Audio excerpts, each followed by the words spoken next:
the modulus of the difference of two complex number is greater than or equal to the difference of their number, right? That means difference of two complex number and their modulus, right? Modulus of their difference of two complex number, this is always greater than equal to modulus of z1 minus modulus of z2. This is we need to prove, right? So in this case also what we do here, we just consider here two complex number. One is z1, this is r1 of cos theta 1 plus I of sin theta 1, right? This is a complex number, and another complex number we consider r2 cos theta 2 I sin theta 2. These two complex number, right? P2 complex number. So therefore definitely modulus of z1 will be r1 and modulus of z2 will be here r2, right? These are the modulus. So now what will be their difference here?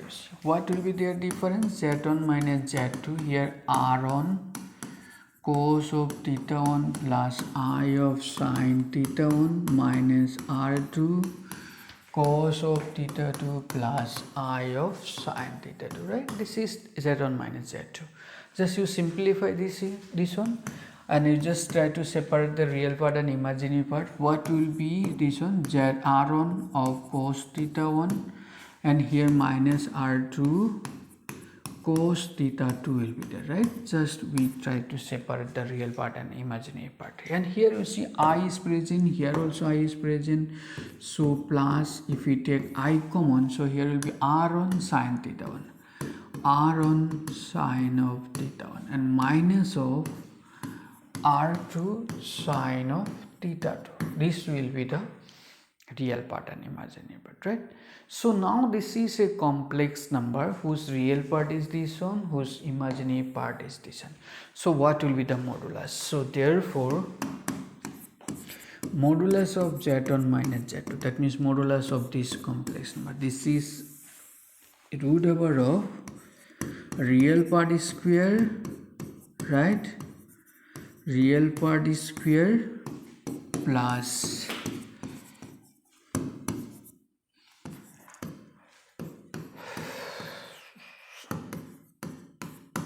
imaginary part is square.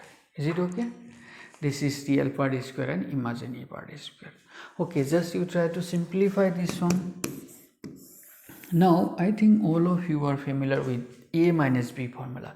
So if you use here a minus b formula, then what we get? r1 square cos of theta 1 square, right?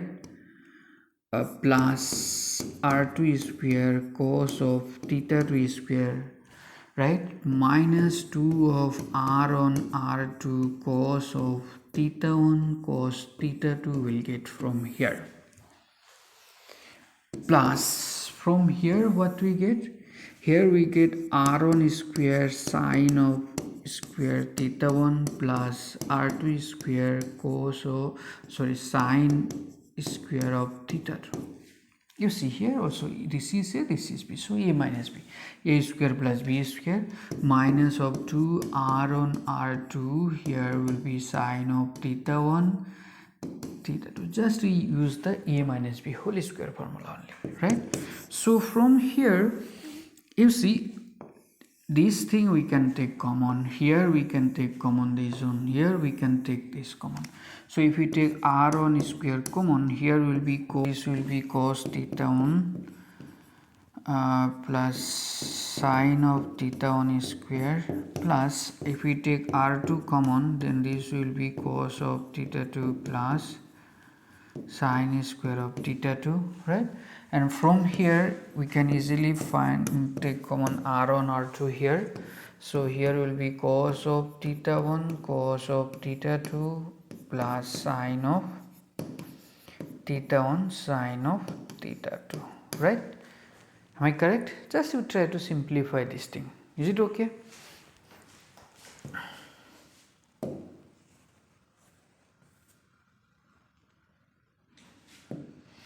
Now you see, now what will be this value, guys? What will be this value? This is 1. What will be this value? This is also 1. And what will be this value?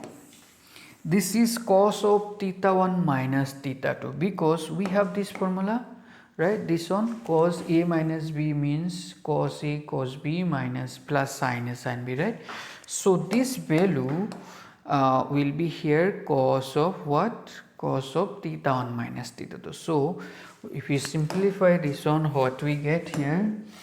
Mod of z1 minus of z2 is nothing here, root over of r1 square r2 square minus 2 r1 r2 cos of theta 1 minus of theta 2. Is it okay? Now this value will be less than equal to of r1 square r2 square minus 2 r1 r2 into 1, because you see here cos of theta 1 minus of theta 2, this is the maximum value is 1 here.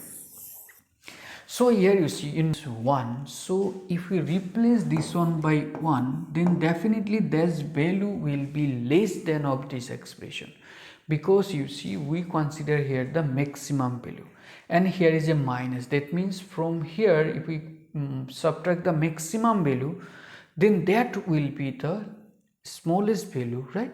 So the whole expression will be greater than of this one, right? So from here what we can write, this is root over of r1 minus of r2 square, right? A minus b whole square formula. So here will be r1 minus r2, right? So finally z1 minus of z2 is this one, right? So this is greater than equal to, right? Here greater sign is there. Okay. So this is nothing, modulus of z1, and here this is modulus of z2. So finally what we get, modulus of z1 minus z2 is greater than equal to mod of z1 minus of mod of z2. So this is we need to prove here, right? I hope all of you can solve or prove this type of theorem, right? Guys, this type of theorems are really important for you, so don't skip this theorem, okay? You must practice this theorem